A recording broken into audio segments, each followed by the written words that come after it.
G'day everyone, Beer Agent Dad here. Hope you're doing well, and I hope you are keeping healthy and safe at this very special time of year. Now, I've been very busy the last week with my family matters, and when I was looking at the news, I found 2 new products out that was released, and that's from Apple, and they didn't actually put much of an announcement. It just put it on their website and just left it at that. That was a bit of a surprise for me. So the 2 new products are the new iPad Pro and the MacBook Air. So let's start with the iPad Pro. So what I can see from the website, there's not much too much change to it, besides pretty much they made this probably the sound a little bit louder, and really they put a different type of chipset on there. So it still is running the Apple A12, but this one's A12Z. So I haven't really read too much about the A12Z, but what more than likely it is probably a little bit of boost in the graphics, and it probably more than likely to do with the AR system itself, which is augmented reality. So I have a feeling that's what they've kind of boosted, better performance in that, and that's pretty much about it. Now, what's really new about the new iPad Pro, it's not really fully for the iPad Pro, but it is for the range itself, is the new keyboard cover. Now, this keyboard cover looks pretty sweet, I gotta say. The design looks nice. It's a bit of that floating sort of style, and it's magnetic as well. If you've seen all the other tablets I reviewed, you kind of got the keyboard and trackpad, and that's what this actually has. First time it's actually got a trackpad. Now, third parties have actually done it before, but this is now Apple doing it. So when I checked the price of a new keyboard cover, it kind of shocked me what the price was. I knew there was an Apple tax, but this is now taken to another level. So the price here in Australia for the 11-inch is $499. And for the 12.9-inch one, you're looking at $589 Australian. That's pretty crazy, I gotta say. I personally don't know if I could even recommend that keyboard and cover for that kind of price, because quite simply you can go and buy a top-notch Bluetooth keyboard and mouse for pretty much under $300, easily $300. More than likely you can get it for under $200 anyway, and then you just get a normal cover for like $100, $150. Yeah, it may close to getting close to adding up, but hey, that keyboard cover is getting pretty crazy in price. It is an integrated system itself, so maybe if you're an enterprise, which I do support a lot, yes, they'll pay the big bucks for it because it's a nice integrated system.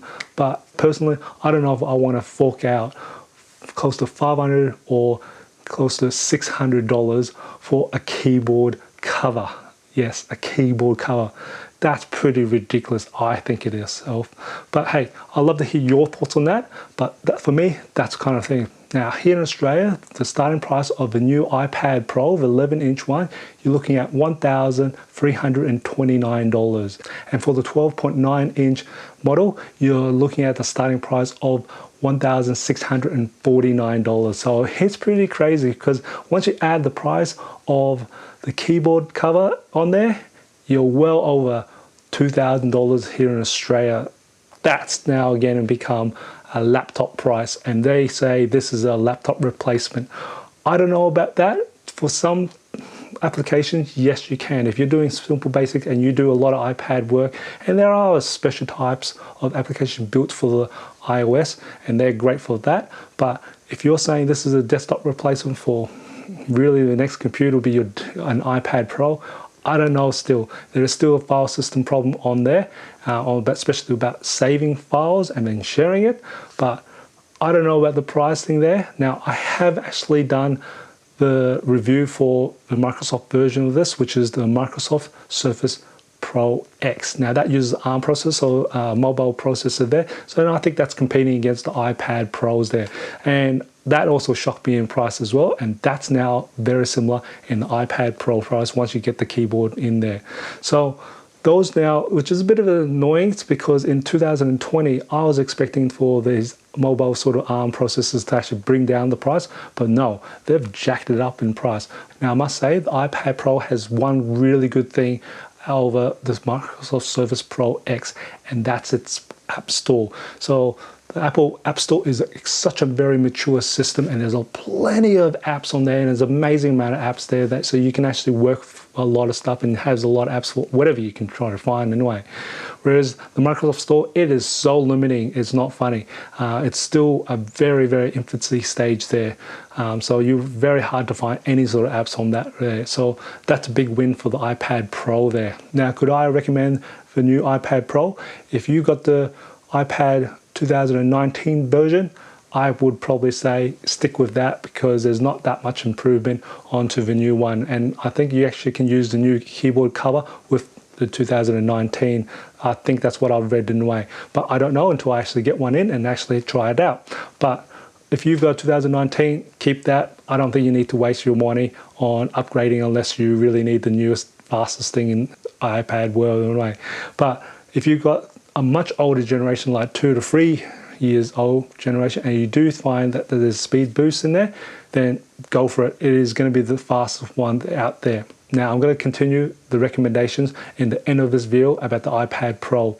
So let's turn our attention to the new MacBook Air. Now, what's the difference with the new MacBook Air? Well, first, of course, the usual chipset bump up, but this is a big bump up actually. It went from the 8th generation to a 10th generation Intel. So that's a bit of a bump up there, especially in performance wise, because I have seen the new 10th generation and that's a bit of a massive performance upgrade there. So that's definitely one good thing. So that's one of the major things. The second major thing that you'll find it's been improved, well, actually more like fix for me, is they finally got rid of the butterfly keys on the keyboard and they've gone back to the old scissor size. So it's like the 16-inch MacBook Pro, which I've actually done a review for as well. And so there is actually a little bit of improvement on the keyboard travel. It feels a little bit better, but still it's not better than the old version that way back before the butterfly keyboards. I still prefer that kind of keyboard, but hey, that's just my personal preference there. But this is going back to the scissor size keyboard, so it's going to have a little bit better travel feel to it, but especially hopefully it will fix a lot of the issues that they had with the butterfly keys in a way. So that's really the major change of that. Now there's a third thing I did notice on the new MacBook Air that they actually introduced is the new Intel i3, which is actually a really base model there, so it can actually become a little bit cheaper. So that's kind of nice to see that they're actually trying and cater for the budget market, which is what the MacBook Air really is. It's more of a budget sort of style of the Apple the system itself. Now the fourth thing I did notice on their base model of the MacBook Air is they bumped it up a little bit from 128 gig to 255 gig SSD hard drive. So that's kind of a nice bump up because I really don't like the 128. You can barely do very much with the 128. So I always tell people to get at least minimum 256, which is good now. So that's nice to see that Apple have actually bumped that up for the base model there. Now another thing I did notice was its battery life.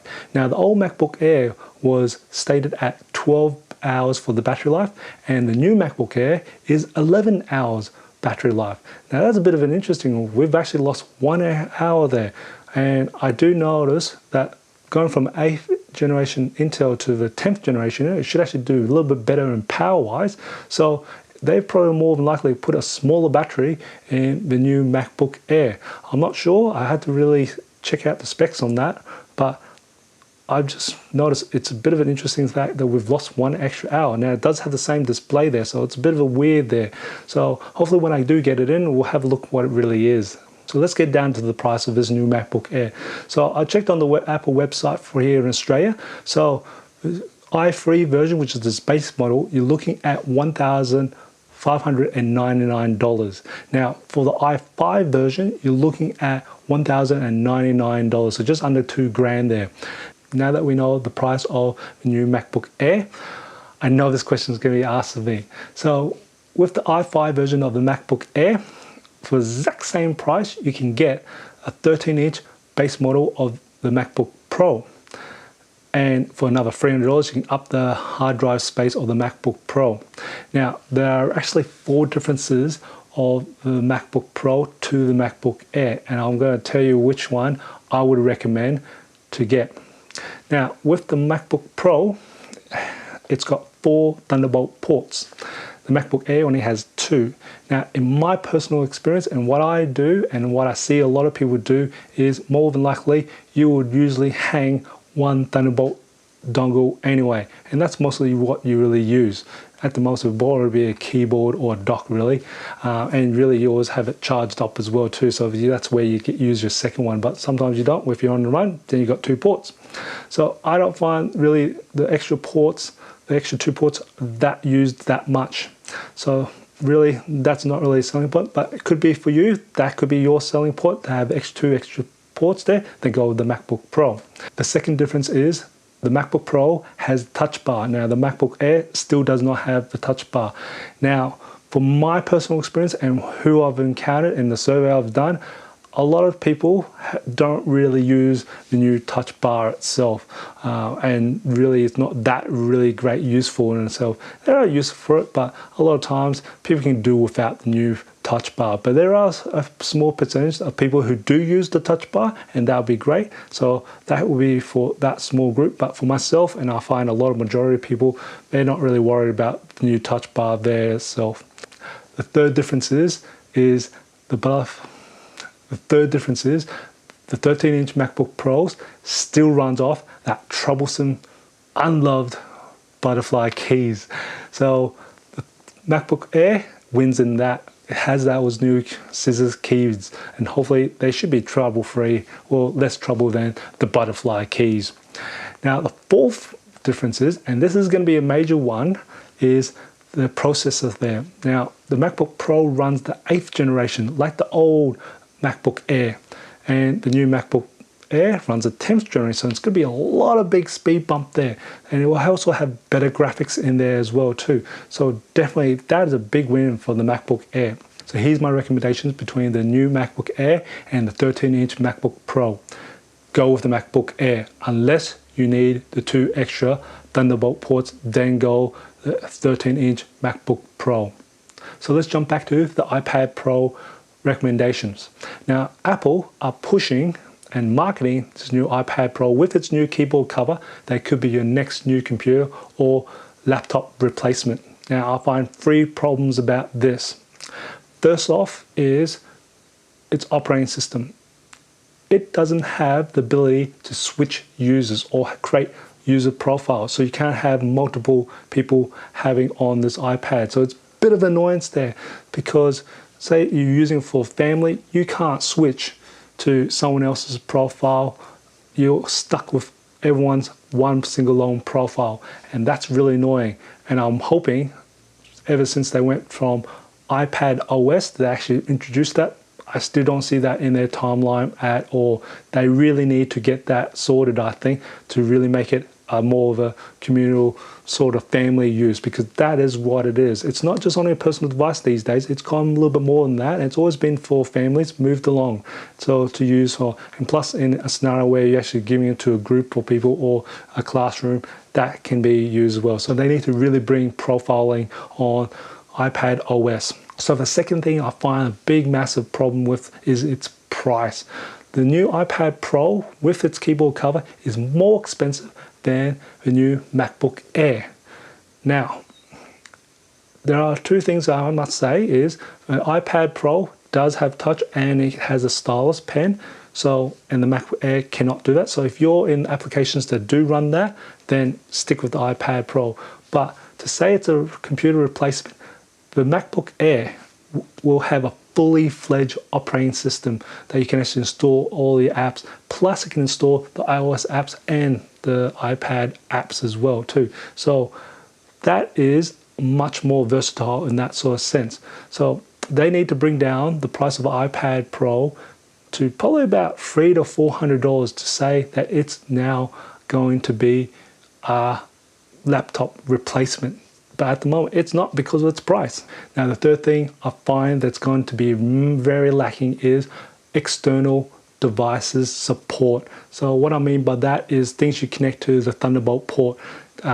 Mac OS, more than likely you can find drivers for that. With iPad OS, it's got to be built for that, and that's pretty much about it. So I find you're going to be able to connect more devices to the MacBook Air than the iPad there. I'd love to hear what you think about my recommendations. Now, if you find this video informative or enjoyed it, give it a like, and if you haven't done already, subscribe to my channel by hitting the subscribe button on the bottom right screen. I do try to upload a new video every Tuesday. And just remember, guys, imperfections in life makes it beautiful and interesting. I'll see you next video.